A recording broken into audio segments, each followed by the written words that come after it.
His mother kept the heat at 62 in the winter. Not because she wanted to, because the oil cost what it cost. And 62 was the number they could afford.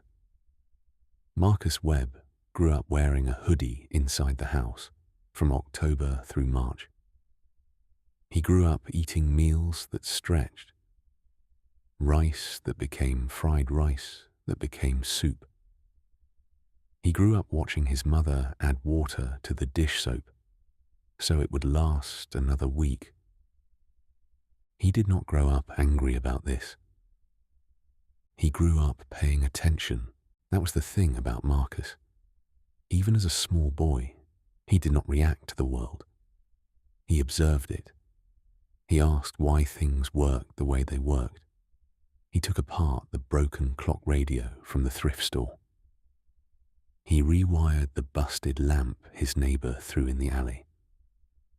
He found a dead transistor radio in a dumpster behind the electronics store on Clement Street and spent 3 evenings figuring out what had failed and why, using only a library book and a borrowed multimeter before getting it to crackle back to life. He was 9 years old. His mother cried a little when she heard it play. He did not fully understand why until he was much older. They lived in Oakland, not the Oakland that people talk about now, with the restaurants and the renovated warehouses and the people who moved there when San Francisco got expensive. The Oakland Marcus grew up in was the older kind, the kind where the corner store had bars on the windows and the schools ran out of paper in February, and every summer felt like a held breath. He was not naive about where he lived, but he was not defeated by it either. He had a teacher in 7th grade named Mr. Osei, who ran an electronics elective on Friday afternoons, using donated equipment and his own money for components. Mr. Osei had an engineering degree from Howard and had taught himself 4 programming languages and could explain how a circuit worked using nothing but a piece of chalk and patience. Marcus sat in the front row. Every Friday, for 2 years, Mr. Osei noticed. After class one afternoon, in the spring of Marcus's 8th grade year, Mr. Osei set a small book on Marcus's desk, The Art of Electronics by Horowitz and Hill. A photocopy, spiral bound, because the real book was expensive. "Read it," he said. "Then tell me what you don't understand." Marcus read it in 9 days. He came back with 4 pages of questions. Mr. Osei smiled at the 4 pages the way a man smiles when he's been waiting a long time for something he suspected was coming. He went to San Jose State on a partial scholarship and 3 part-time jobs. He drove rideshare on weekends. He ran cable for an audio-visual company on weekday evenings. He worked the early shift at a coffee shop near campus 3 mornings a week. He slept less than he should have. He ate badly. He gained and lost the same 12 pounds twice. But he studied.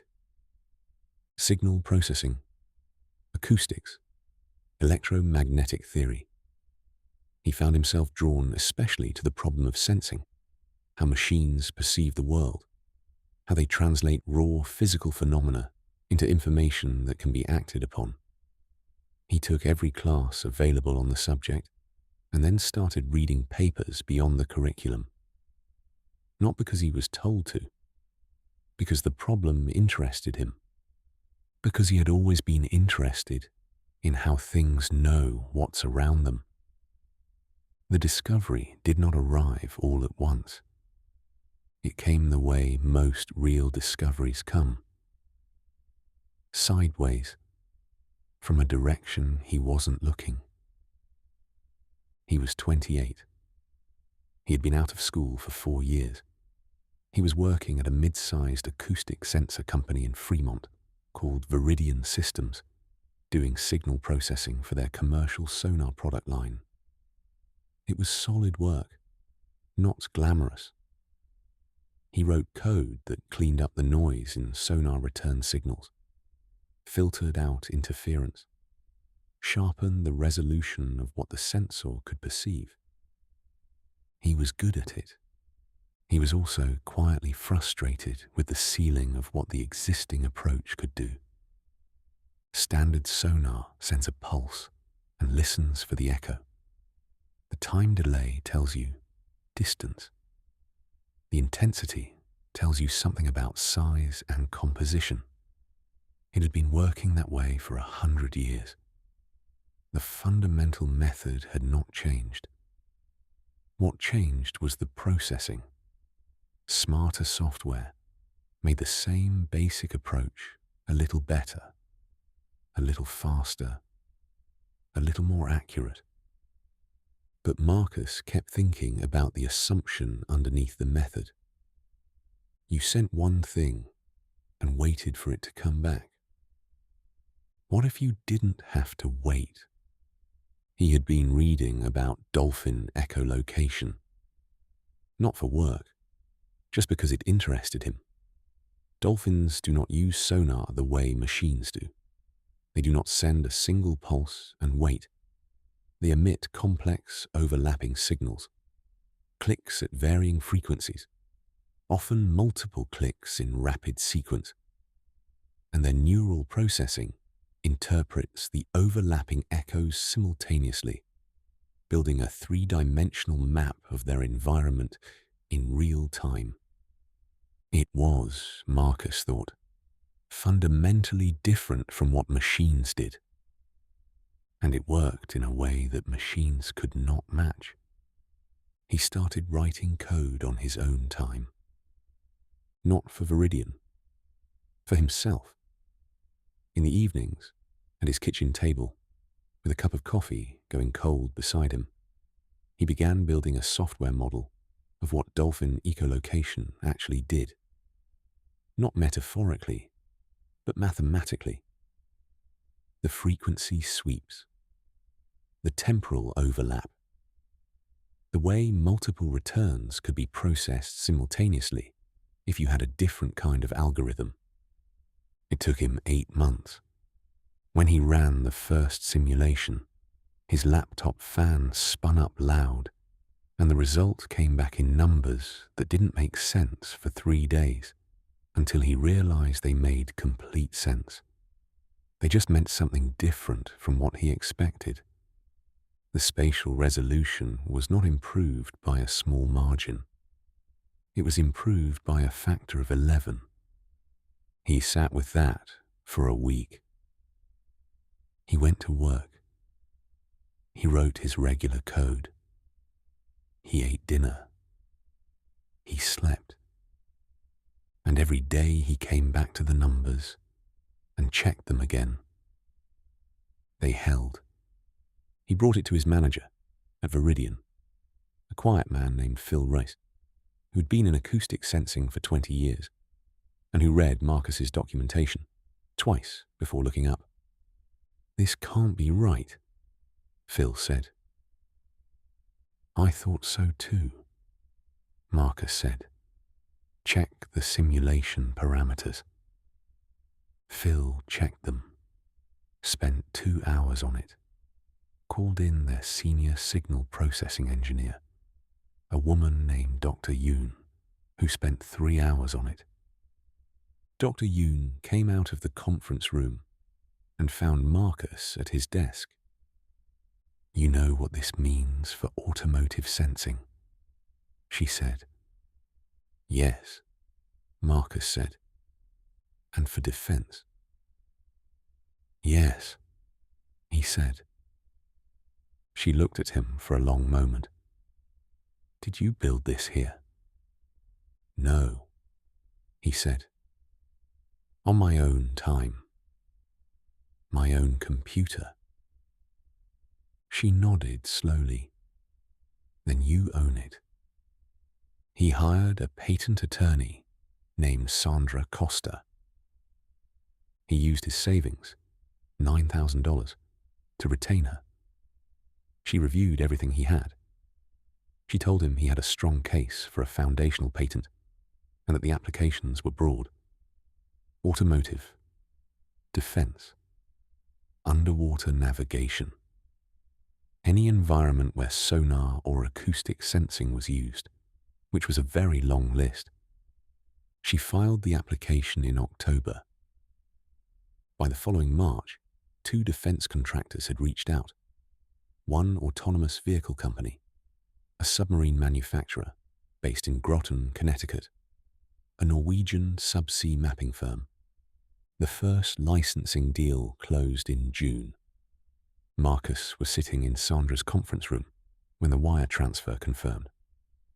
He looked at the number on the screen for a long time without speaking. That's just the first one, Sandra said. He nodded. You should probably take the rest of the week off, she said. He nodded again. He drove home. He sat on his couch. He called his mother, who was still in Oakland, still in the same apartment on Fruitvale, and told her what had happened. She was quiet for a long time. How much? She said. He told her. She made a sound he had never heard her make before. Something between a laugh and a word that never quite formed. I'm buying you a house, he said, wherever you want. Marcus, she said. Wherever you want, he said again. She chose Walnut Creek, a small house with a garden, single story because her knees, a garage for the car she didn't have yet. He bought her the car too. The licensing revenue compounded. The automotive application alone, a sonar system that could build real-time 3-dimensional maps of a vehicle's surroundings with 11 times the resolution of existing technology, was adopted within 2 years by 3 of the top 5 autonomous vehicle programs in the world. The military applications took longer, as military procurement always does. But when the contracts came, they came large. Submarine navigation, autonomous naval vessels, ground vehicle obstacle detection for theater operations in environments where LiDAR couldn't function. He started a company to manage the IP, called it Citation Technologies. He hired 12 people, a legal team, an engineering team to continue developing derivative applications, a small operations staff. He did not hire a PR person.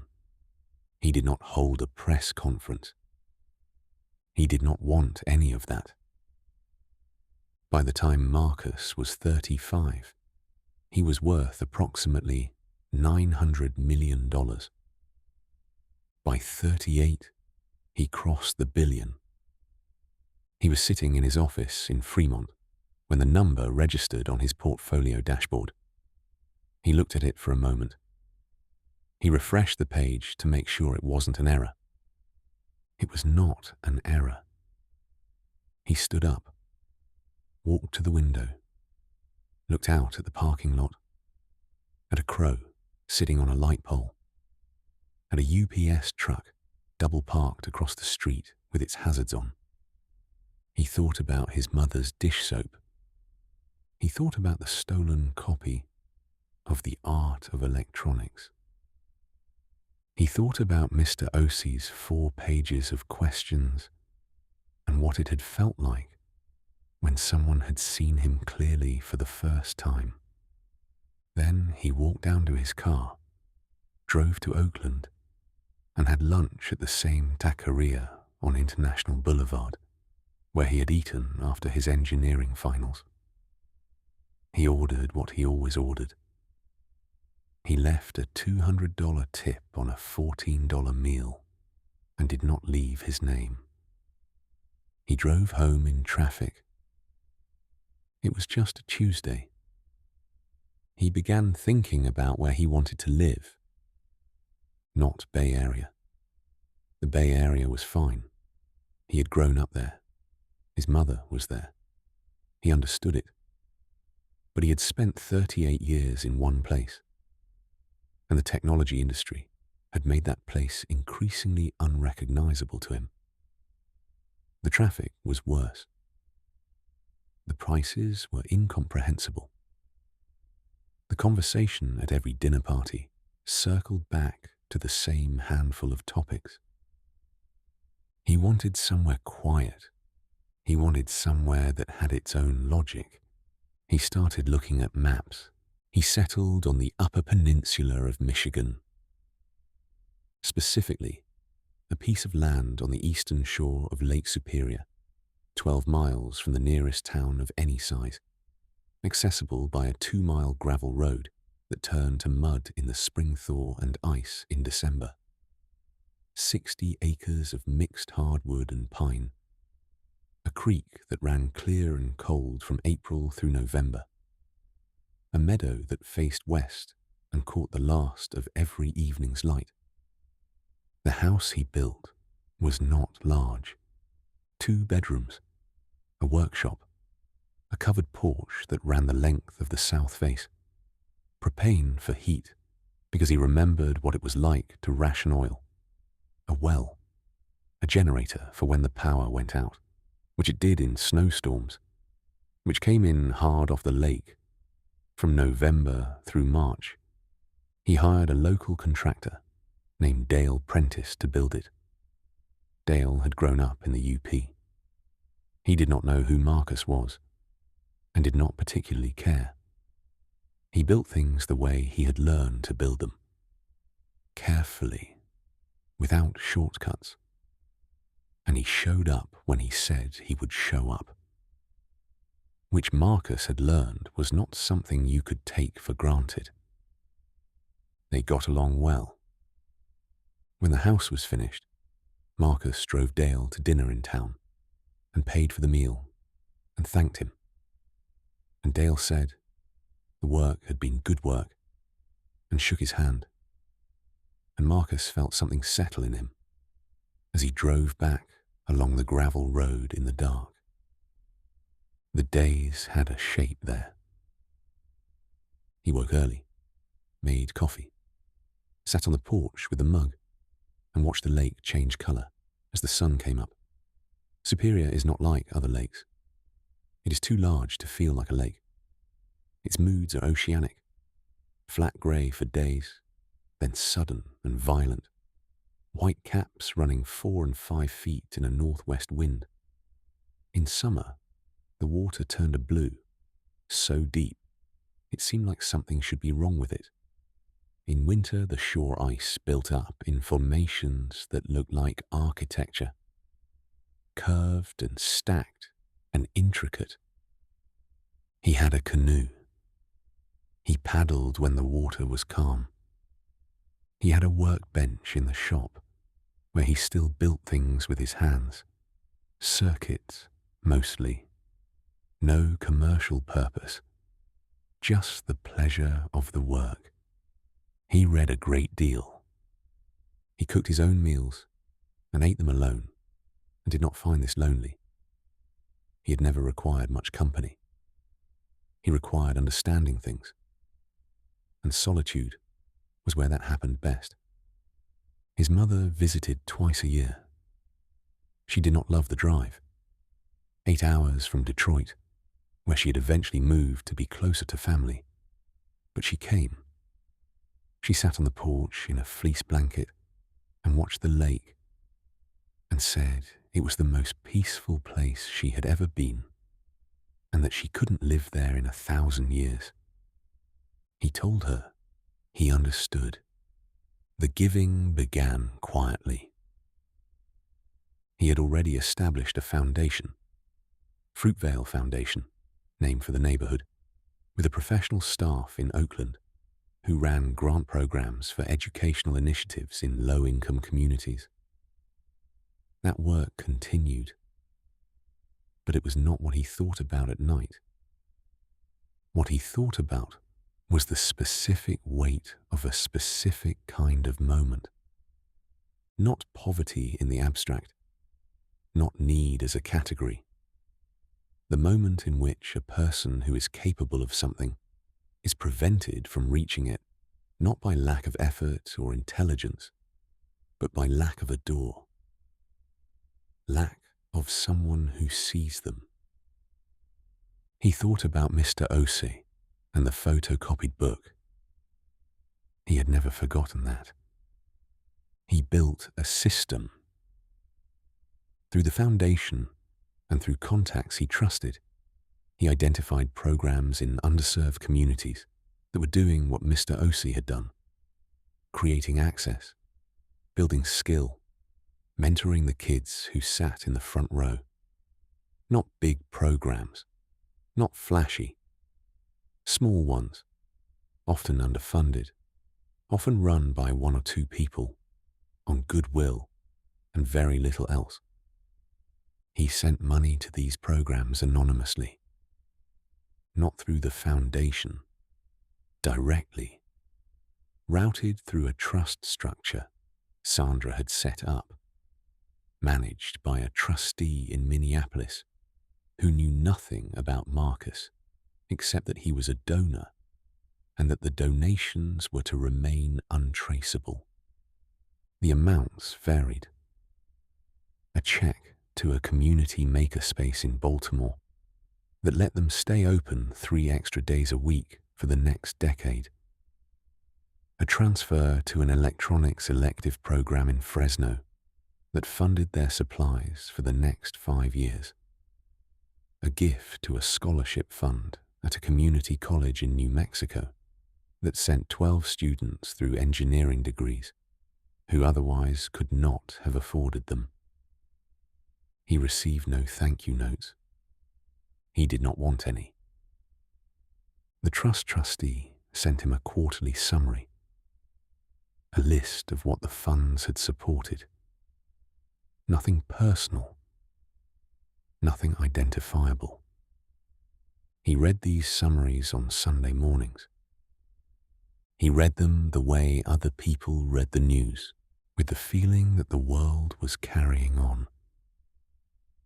There was one he thought about most, a program in Houston. A man named Terrence Birch, who ran an after-school electronics class for middle schoolers out of a rented storefront in the 5th Ward. He had been a Navy electronics technician, retired. He used his own pension to cover the rent gap when the program's small grant funding fell short. He had been doing it for 11 years. Marcus found out about him through a foundation contact who had heard about the program from a city council member, who had heard about it from a parent. He sent Birch $100,000. No note, no identification. An anonymous wire to the program's account. 3 months later, the foundation contact forwarded him a small local news article. Birch had used the money to expand the storefront, purchase real equipment, and hire a part-time assistant. In the article, he said he didn't know who had sent the gift, that he'd spent 2 weeks trying to find out, that he had eventually stopped trying, that he had decided to accept it as evidence that the work was worth doing, and to keep going. Marcus read that paragraph 4 times. He folded the printout and kept it in the desk drawer in his workshop. He looked at it sometimes. When the work felt abstract or far away or reduced to numbers on a screen, he looked at it. Then he went back to what he was doing, He was 46 when his net worth passed 2 billion. He found out on a Tuesday. He was in the shop at the time, soldering a component on a small amplifier board he had been building for no particular reason. He finished the joint, let it cool, and went inside to check his email. The portfolio summary was at the top. He looked at the number. He went back to the shop. He finished the amplifier, tested it. It worked. He set it on the shelf next to a clock radio he had repaired, and a lamp he had rewired, and a transistor radio that had been dead in a dumpster behind a store on Clement Street when he was 9 years old, which he had carried with him through every move of his adult life, and which still worked, still played, still crackled faintly in the way that old radios do when they're warm. He turned it on, found a station, something old, something with strings and a slow tempo, and no urgency. He sat on the stool at his workbench and let it play. Outside, the lake was flat and silver in the evening light. The pines along the ridge were still.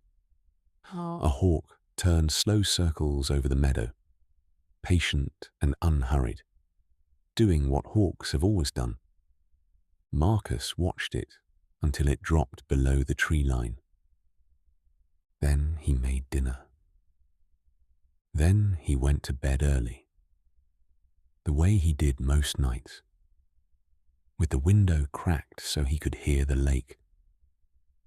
And the lake kept going, the way it always had, the way it would keep going, steady, patient, holding everything that landed on it and releasing it again by morning, quiet in a way that had nothing to do with silence, full in a way that had nothing to do with money. Let it go now. Whatever you built today, whatever you're still building, set it down for a few hours. Rest the way men rest when they've done good work. Quietly, deeply, and let the morning find you.